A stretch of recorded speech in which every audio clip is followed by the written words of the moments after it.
Vamos lá. Para começar a nossa conversa de hoje, tenta imaginar uma noite no Japão, sabe? Aquelas luzes de neon que refletem no asfalto molhado, o vapor subindo dos bueiros. E em quase toda a esquina tem aquele brilho familiar, o de uma máquina de venda automática. Elas são parte da paisagem, né?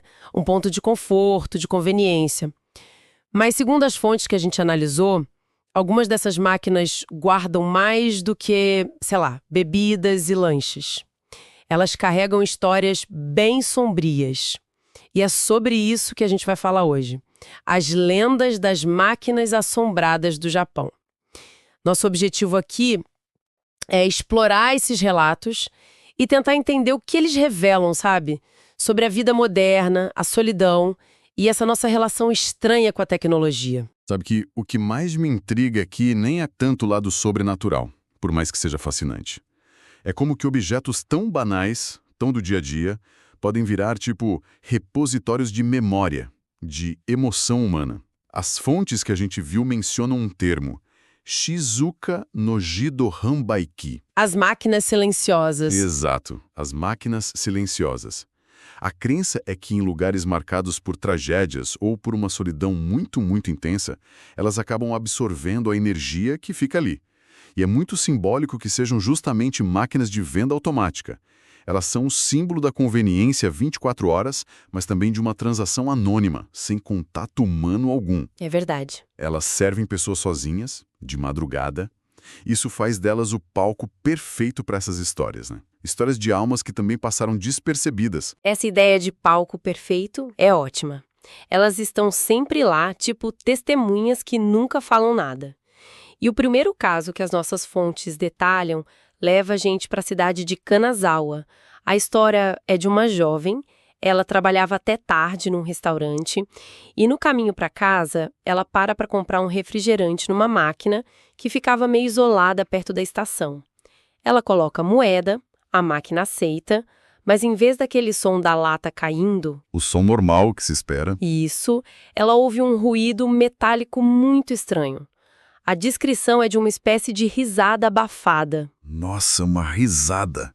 Completamente fora de lugar. É o primeiro sinal de que a transação normal, mecânica, previsível, foi quebrada.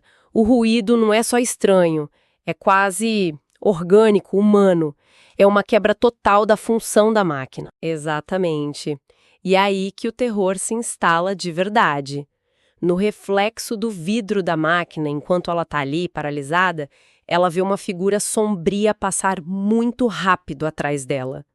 As fontes descrevem uma mulher com cabelos longos pretos, completamente encharcados, e com olhos vazios que olhavam direto para ela pelo reflexo.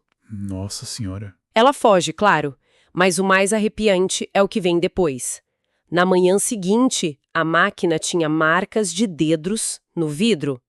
Mas por dentro... Por dentro? Por dentro, a descrição é como se alguém batesse desesperadamente para sair. Esse caso de Kanazawa é um exemplo clássico da máquina como essa testemunha silenciosa que a gente falou. O evento não parece ser aleatório, ele ecoa uma tragédia. E a imagem da mulher encharcada é muito poderosa. Ela se conecta com um arquétipo central do folclore japonês, o yurei. O espírito, né? Lenta ou com um sentimento muito forte, tipo vingança, tristeza. Muitas dessas histórias envolvem afogamento ou acidentes na chuva. Então a máquina não está criando o fantasma. Ela está, na verdade, refletindo, como um espelho mesmo, uma memória que ficou impregnada ali no local.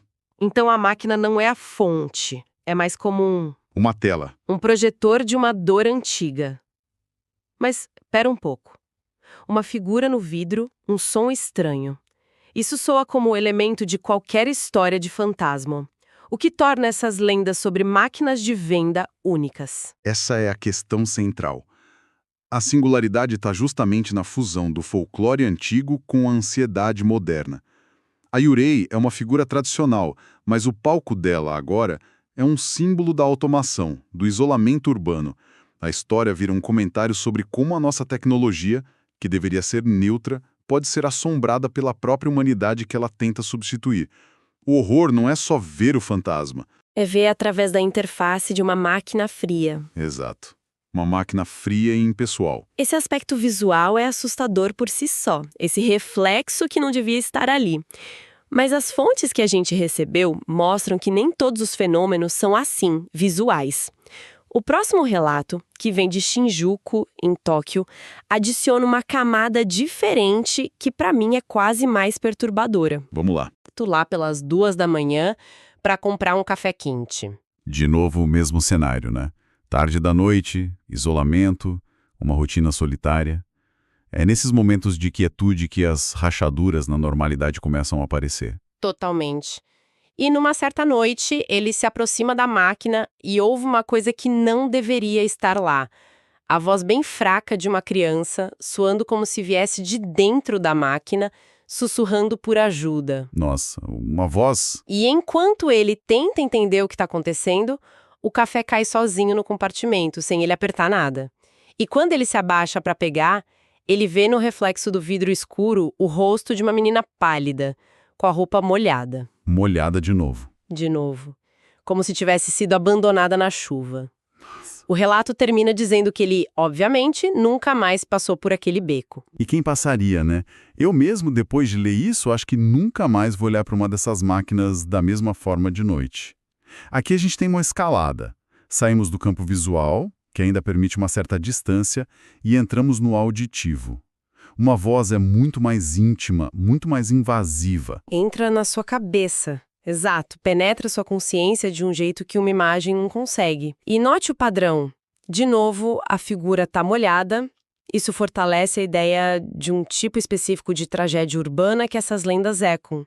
Crianças perdidas, talvez, acidentes que não foram reportados, histórias que a metrópole simplesmente engole. E a variedade não para aí. Tem um terceiro tipo de evento, esse registrado em Nagano, perto de um cemitério antigo, que leva as coisas para um nível físico. Essa máquina não mostra aparições, ela não fala, ela age, por conta própria. Como assim? Segundo os relatos, ela simplesmente dispensa produtos. Refrigerantes, doces, até latas de sopa quente. Sem ninguém colocar moeda, sem ninguém tocar em nada. As coisas só caem, a qualquer hora. É tipo uma oferenda ao contrário. Em vez da gente dar algo para a máquina, é ela que nos oferece alguma coisa. Mas deve ter um preço oculto, imagino. Exato. E os detalhes sensoriais aqui são incríveis. As pessoas que têm coragem de pegar esses produtos grátis relatam um cheiro forte e adocicado de flores mortas vindo deles. Flores mortas? Sim, e às vezes, ao se aproximarem da máquina, ouvem sussurros, sabe, indistintos numa língua que ninguém consegue identificar. Se a gente conectar os pontos, temos uma progressão muito clara. Começamos com o visual em Kanazawa, passamos para o auditivo em Shinjuku e agora chegamos no físico e até olfativo em Nagano. Claro, a explicação cética seria uma combinação de pareidolia auditiva, reflexos de luz e, no caso de Nagano, uma falha elétrica, um curto-circuito que libera os produtos. Sim, a explicação lógica. Mas essa explicação, embora talvez correta tecnicamente, perde o ponto principal. O fascinante é porque a nossa cultura tece essas histórias específicas nesses lugares. A teoria que os pesquisadores paranormais, que são citados nas fontes, apresentam faz sentido nesse contexto. As máquinas funcionariam como um eco. Um eco. É. A estrutura metálica, a operação silenciosa e a presença constante fazem delas amplificadores perfeitos para essas impressões energéticas que ficam no ambiente. Ok, vamos aprofundar nisso. A gente tem as histórias, os fenômenos, e então o que tudo isso significa? Por que justo máquinas de venda automática e não, sei lá, postes de luz? As fontes sugerem uma resposta que vai além do sobrenatural. Elas refletem a solidão, o anonimato da vida urbana. Numa cidade como Tóquio, milhões de pessoas vivem correndo sem nem enxergar quem está do lado. As máquinas viram um símbolo das pessoas invisíveis, das emoções não vistas. Eu diria que é mais que isso. Elas não são só um símbolo, são um mecanismo. Pensa na interação. É fria, metálica. Você põe uma moeda, recebe um produto. Não tem obrigado, não tem sorriso. nenhum contato. Nenhum. A máquina é a personificação da transação impessoal que define boa parte da vida urbana. É por isso que ela vira um ímã para a história sobre a falta de conexão. A tecnologia, que deveria nos servir, aqui vira um espelho da nossa própria desconexão. E o mais curioso é como as pessoas reagem a isso. Não é só com medo. As fontes descrevem interações quase ritualísticas. Em vez de simplesmente evitar essas máquinas, algumas pessoas, ao passarem por uma que tem essa fama, deixam pequenas oferendas. Uma moeda extra que não usam, um doce, até bilhetes pedindo proteção ou só mostrando respeito. Exato. E isso se conecta a práticas shintoístas muito antigas, de apaziguar espíritos, os kami, em locais específicos, sabe? Uma rocha, uma árvore. Aqui, um objeto industrial vira um pequeno santuário urbano. O que as fontes sugerem é que as pessoas não estão tentando exorcizar um demônio. Elas estão tentando consolar uma memória. O gesto delas diz: eu vejo você. Sua dor não passou despercebida. É um ato de empatia. É um ato de empatia radical direcionado a um objeto inanimado. É uma forma de reumanizar um espaço que é, por definição, impessoal. E os resultados, segundo os relatos, variam.